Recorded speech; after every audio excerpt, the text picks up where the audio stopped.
Hello and welcome to Cloud Force Vibes. My name's Bobby, and this is how I grow orchids and carnivorous plants.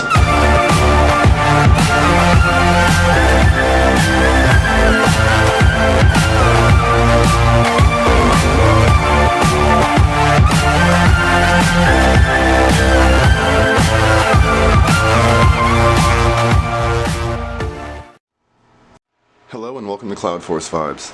Today we have another Care Collab video. This time Michael from Honeybees and Orchids, he hit me up last week and asked if I'd like to be part of a Phalaenopsis Care Collab video. The other channels participating in this video are Honeybees and Orchids, Fernanda Nascimento Orchids and Succulents, Ninja Orchids, Danny's Orchid Journey, Simply Orchids, etc. Art and Orchids, who has now recently changed his channel name to The Orchid Saga, Justin's Orchids and More, Trisha's Orchid and Plant Life, and What's Up Orchids. Quite the list. A lot of people grow Phalaenopsis orchids. It is one of the most popular types of orchid in cultivation, and no surprise there. So they are easy to grow. I grow more species than I grow the hybrids or the complex hybrids. I only have one of those left. This was my very first orchid. I am attached to it and I cannot get rid of it. I'm doing everything I can to nurse it back into better health and get it growing really well again so I can let it bloom.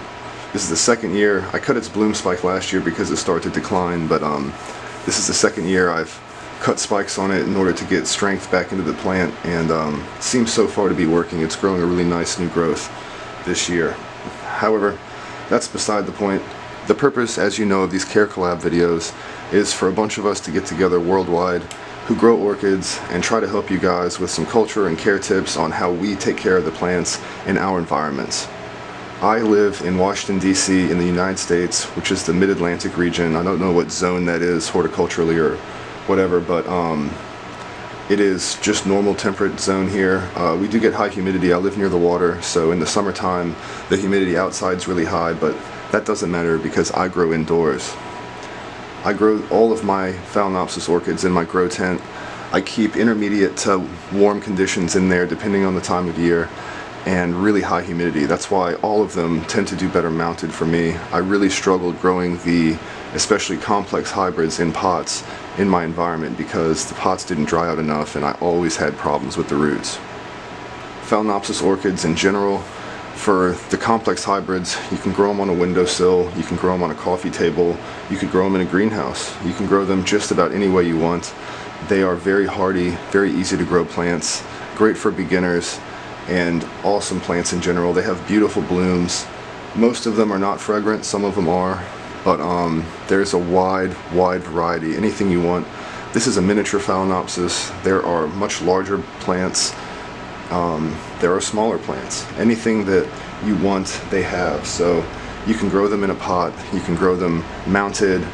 They feed, you know, from your basic over-the-counter fertilizer for these guys all the way down to your specific, you know, scientific mixed formula for orchids, things like that. So really hardy, easy to grow plants. They'll accept a wide range of media in their pots depending on, of course, your environment. And another great thing about them is they're very readily available. Your complex hybrids, some of your novelty phals, things like that, you can find them over the counter at hardware stores, grocery stores, IKEA, online, all over the place. Lots of different orchid retailers, of course, carry these, and just about anywhere. It's hard to not be able to find the Phalaenopsis orchid, especially around the holidays here, or anywhere you go really. Garden centers, things like that year-round. They are a popular item. A lot of people buy them, they grow them on their coffee table until the blooms die, they throw them away, and they buy them again. There is absolutely nothing wrong with that if that's what you want to do, but a lot of people prefer to grow them on and get them to bloom year after year. Something that reigns true with all your complex hybrids and most of your phals in general is to get them to bloom, they need a cool down in temperature at night, during the fall especially. They like to go down somewhere in the mid-60s or so, 60 degrees. I wouldn't take them much lower than that. Most of them grow pretty warm, and this will initiate them to form a bloom spike Some people say that they change the fertilizer from a high nitrogen to a high phosphorus and whatnot. I do not do any of that mess. All I do is feed these the same thing year-round and give them the same conditions year-round, except for in the fall, through the winter, into the spring, they get a significant cool down in temperature at night, and it just by default it's not so warm during the day. I touched on feed a little bit for these plants. I feed them higher than I feed most orchids. Everybody says they're really heavy feeders. They can take it. They don't necessarily have to have high feed. You can feed them just like you would with your other plants. If you wanted to, you could just feed them a little bit more frequently if you wanted to up their feed levels. A lot of people say that they're calcium hogs. I tend to agree. I think plenty of calcium and magnesium helps these guys. In the summertime, I also supplement with calcium nitrate. I give them lots of kelp. Just about every other week I'm dosing these guys with kelp, and I do mix all the fertilizers together. I feed these guys an MSU fertilizer mix at anywhere between 200 and 300 parts per million, depending on the season and how well they're growing. A lot of my plants slow right down in the winter. I let it get in the high 50s, sometimes 58, 59 in my tent at night, and they don't love it, but again, they don't suffer too badly. I give them all the supplements from, about 30 to 60 parts per million. I'll mix that directly into their feed. Sometimes I'll mix them all together. Sometimes I dose it on their own, and I do flush them pretty regularly. I give them a good flush every other week or so because I am feeding at such a high part per million. I don't want any salt buildup or anything. I don't want to burn my roots up. As far as watering goes and feeding, whatever the schedule, I like to water whenever they dry out. The species Phalaenopsis, they do like to stay a little bit more moist than these. I let this dry out for a couple days before I water it again, whereas the Pulcherima here is a species, it is a terrestrial, so it does like to stay a little bit more moist. The other fowl species I have, I let them dry between waterings. As you'll see, they aren't pretty crispy dry right now, but I'll give them a good misting about every 2 or 3 days in my environment whenever they get dry like this, and typically just about every other time I'm misting them down, I'm feeding them heavily again. In between feedings, I'll hit them with calcium nitrate or CalMag, depending on how I'm feeling. Sometimes I'll mix kelp in, sometimes I won't. Again, there's no set schedule, but I do like to mix it up with these guys and give them a really nice varied diet that's high in calcium and regular feedings. I grow just about everything mounted, as you'll see. My original OG fowl, we'll call it here, is potted, and this Pulcherima, like I said, is potted again. This is a terrestrial species, so I do not think it would do as good on a mount. I'm sure you could get it to grow mounted if you wanted, but I'm trying it in a pot, and so far it's doing fantastic. Look at the leaf jump from when I got it through, and it's just getting better and better. Most species grow epiphytically, some of them grow lithophytically. Again, there's a lot of different types of Phalaenopsis. They come from a wide range all over Southeast Asia and Asia itself, and it's really neat. There's a lot of variety in the species, that's all I can say. Everything from really small miniatures to plants like this size and larger, right down to plants that are just as tall as a human being, 5 and 6 foot leaves. It's really, really phenomenal. The only difference between the species and this, as far as I'm concerned, in my grow environment and the way I grow them, is the actual mounting of them. And you have to really be careful with some of the care, because species like this, Phalaenopsis mannii, they actually do require a drier winter rest. Not all of them are jungle species. This comes from Himalayan area, and it's just not that way.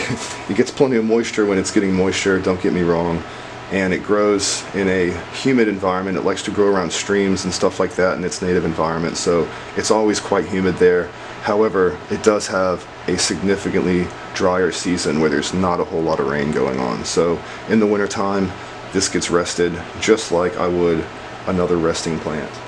Having that said, another thing that's really cool with Phalaenopsis species is you get a lot of variety.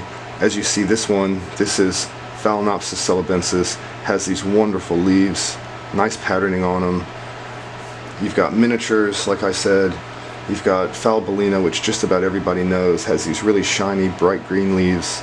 The Pulcherima, I'm not sure if you'll be able to see this or not unless I zoom in and bring it closer to you, which I'll do, has itself some pretty awesome foliage. It's kind of olive colored. It's got some reddishness to the stems.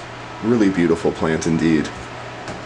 Like I said, there's so much variation, different sizes, shapes, everything you want. With the plant, with the blooms, with just about whatever. That's one of the really great things about Phalaenopsis orchids. I actually tried to get away from these plants earlier on in my growing until I discovered some of the species and just the really intricate.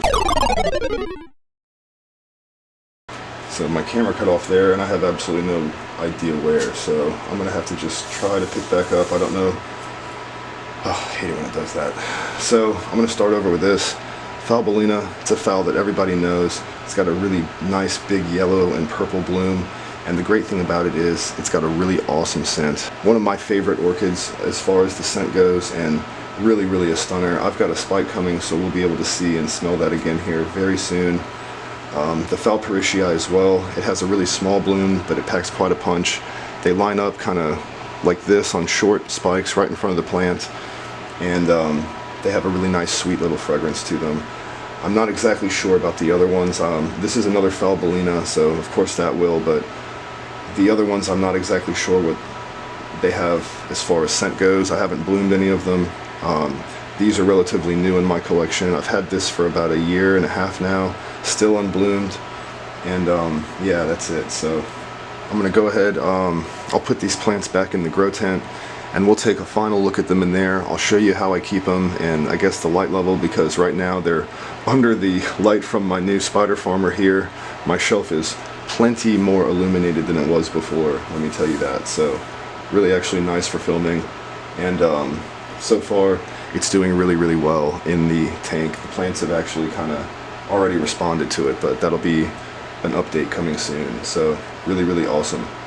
However, definitely not the topic of this video. So I'm gonna get these put away and we'll be right back in just a moment to take a look at them in my tent. So we're back here looking at the tent from a very familiar view so you guys can see what I'm talking about. My window is over there, and most of my Phalaenopsis orchids grow catty corner from the window just about as far as they can get. They grow mostly under artificial light, but they do get just a little bit of sun from outside, and they do just fine over here. It's a relatively low light area. I do have a couple over here on this shelf, again behind the wall and not the window. They get indirect light, but not too much sun at all. So that's that. I'm really looking forward to seeing everybody else's Care Collab video. I want to see how everybody else grows their phals, and I'd love to see some blooms because unfortunately I do not have any to share with you guys. I hope my video does help you guys. Again, I grow a little bit different than a lot of growers, but I still grow indoors, so this is an option if you do have a tent or looking for a setup where you can really keep the humidity up for some of the species, or any plant for that matter. This is a great way to do it. They don't need a whole lot of light, and if you stick with certain species and certain types of miniature Phalaenopsis and things like that, they really don't take up a whole bunch of space. I've also stuck to growing them mounted, as you guys noticed, and because of that they hang vertically. They kind of shingle over top of each other, and other plants perhaps I want to keep more shaded, and they do really well. So again, that's really all the care information I have about these guys. And again, thank you so much for tuning into this Care Collab video. Please make sure, if you haven't already, you check out all the other videos from all the other people who are participating in this Care Collab. And that list again is Honeybees and Orchids, Fernanda Nascimento Orchids and Succulents, Ninja Orchids, Danny's Orchid Journey, Simply Orchids, etc., The Orchid Saga, Justin's Orchids and More, Trisha's Orchid and Plant Life, and What's Up Orchids. Again, thank you so much for tuning in, and until next time, as always, please stay safe and happy growing.